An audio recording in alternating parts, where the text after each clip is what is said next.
Okay, so it's confirmed that BOXXER has signed a multi-fight, multi-year deal with BBC to have BOXXER events on BBC Two, BBC Three, and BBC iPlayer. Now, of course, this is a big move for BOXXER. In my opinion, it's a big step down from Sky because commercially it will be, it just will be. Sky will probably paying BOXXER a lot of money, and ultimately, through the course of that deal with BOXXER wildly under delivered, wasn't able to get any big fights, wasn't really able to get any big names.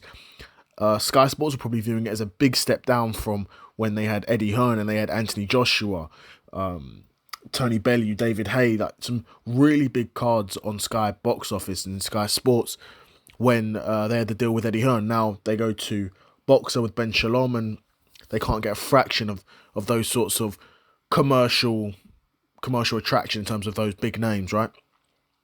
So again, that deal's up, and of course Sky haven't decided to renew it because why would they?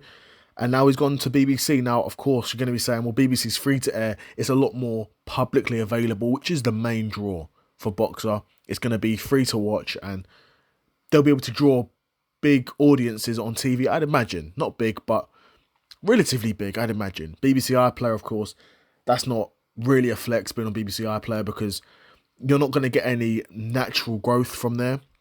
If I'm going on BBC iPlayer, it's to watch something that I want to watch. You're not going to be growing your audience in that way, in my opinion. But BBC Two, BBC Three, these are channels that everyone in the UK has. So the shows are going to be widely available, and of course, people are making the comparison, or people are making the comments that, of course, because the Olympics is on BBC, that if Ben Shalom is also on BBC, it could be a natural pathway for some of the Team GB boxers that turn pro after the Olympics to have sort of a natural gateway to BOXXER where the BBC audience is already sort of familiar with them. And I do hear that. And that will be definitely what Ben Shalom is banking on because he's not really got any big stars at the moment. Joshua BOXXER, Adam Azim, but really, these aren't huge names in the sport. And Joshua BOXXER just lost to Callum Smith.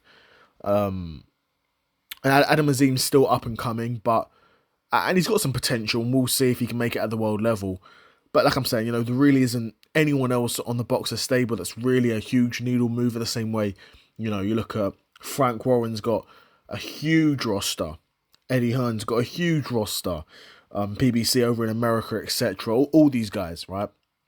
Out of all these guys, Ben Shalom's definitely got the weakest roster, the weakest talent pool. But we'll see, because maybe come the next Olympics, Ben Shalom can sweep up some of those Olympians and build some big stars. That's what he's going to be aiming for.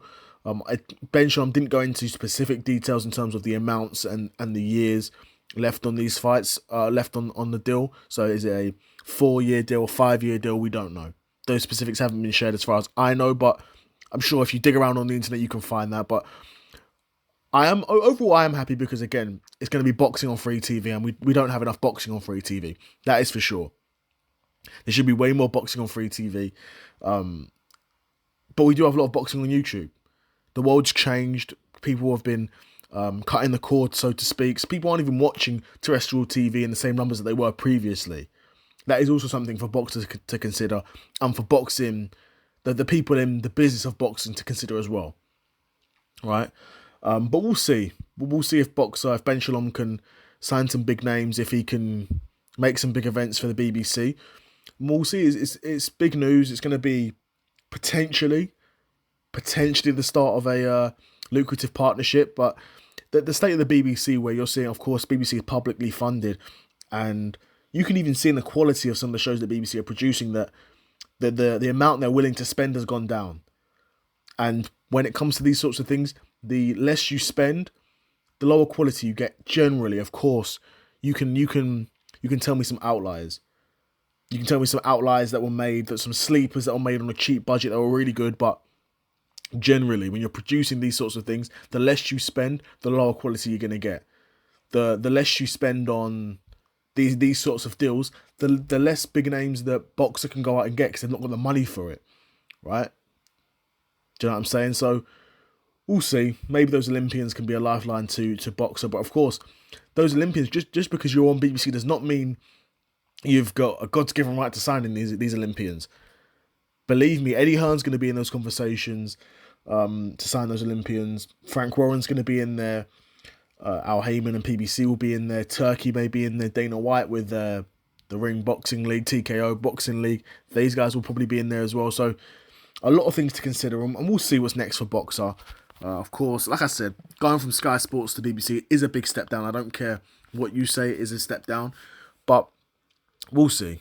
We'll see. I'll be curious to know what you guys think. Do you think this is a good move for BOXXER? Of course, it's better than nothing.